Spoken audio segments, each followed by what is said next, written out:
एक ऐसा प्यार जो कभी मुकम्मल नहीं हुआ। कुछ रिश्ते नाम नहीं मांगते, वो बस खामोशी में पलते हैं और टूटकर भी हमेशा जिंदा रहते हैं। बॉलीवुड के इतिहास में कई प्रेम कहानियाँ आईं, लेकिन एक कहानी ऐसी भी है जिस पर कभी मोहर नहीं लगी, कभी इजहार नहीं हुआ। जी हाँ, ये कहानी है धर्मेंद्र और मीना कुमारी की।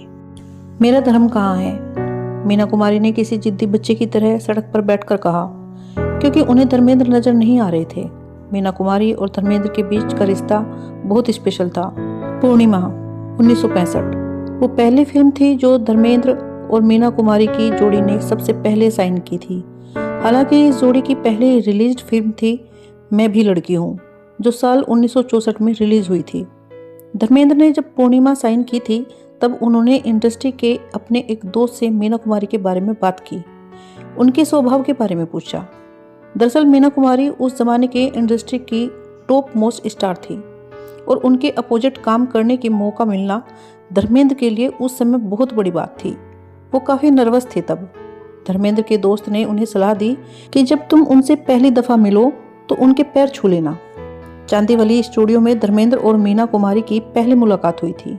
मीना कुमारी जिस ढंग से धर्मजी से पहली दफ़ा मिली वो उनके लिए बहुत सुखद और खास अनुभव था। इतनी बड़ी स्टार एक नए लड़के से इतने प्रेम और दोस्ताना रवैये से मिले, इसकी उम्मीद शायद धर्मजी को नहीं थी। कहा जाता है कि मीना जी भी धर्मेंद्र की खासियत से काफ़ी प्रभावित हुई थी। उन्होंने कहा था कि ये कोई मामूली लड़का नहीं है, ये बहुत आगे जाएगा। मीना कुमारी और धर्मेंद्र ने 7 फिल्मों में संग काम किया। पूर्णिमा, मैं भी लड़की हूँ, काजल, फूल और पत्थर, चंदन का पालना, मजली दीदी और बहारों की मंजिल। इनमें पूर्णिमा हिट रही थी, फूल और पत्थर ब्लॉकबस्टर रही और काजल सुपर हिट थी। हालांकि काजल में धर्मेंद्र मीना कुमारी एक दूसरे के अपोजिट नहीं थे। अन्य सभी फिल्में फ्लॉप हो गई थी। इतनी फिल्मों में साथ काम करने के दौरान धर्मेंद्र और मीना कुमारी काफ़ी नज़दीक आ गए थे। मीना कुमारी धर्मेंद्र को पसंद करने लगी थी।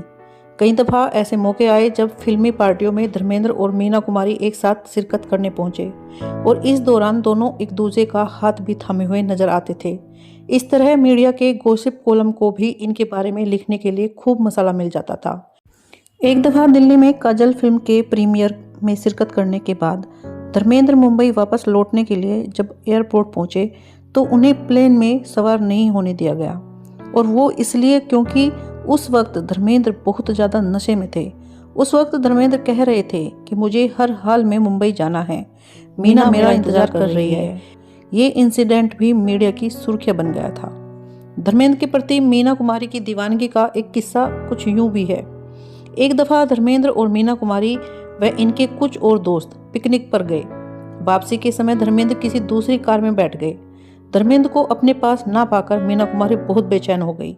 वो जानना चाहती थी कि धर्मेंद्र क्यों उनके साथ नहीं बैठे हैं। धर्मेंद्र भाग तो नहीं गए या उन्हें कुछ हो तो नहीं गया। मीना कुमारी को खूब समझाया गया कि धर्मेंद्र कहीं नहीं गए हैं, वो एकदम ठीक है। लेकिन मीना ने किसी की नहीं सुनी। उन्होंने कार रुकवाई और फिर बीच सड़क में बैठ गई और बोली, मेरा धर्म कहाँ है। बड़ी मुश्किल से उस दिन मीना कुमारी को मनाया गया था। मीना कुमारी न सिर्फ महान अभिनेत्री थी बल्कि खुद एक बेहतरीन शायरा भी थी। वे नाज तकल्लुस से शायरी लिखती थी। मीना कुमारी ने धर्मेंद्र को सिर्फ अभिनय नहीं बल्कि अल्फाजों की नरमी और शायरी की रूह से भी वाकिफ कराया। आज की कहानी का सिलसिला यहीं खत्म करती हूँ। मैं सुधा चौधरी आप सबसे इजाज़त चाहती हूँ। अगली वीडियो में फिर मिलेंगे एक नई कहानी, एक नए किरदार के साथ। धन्यवाद।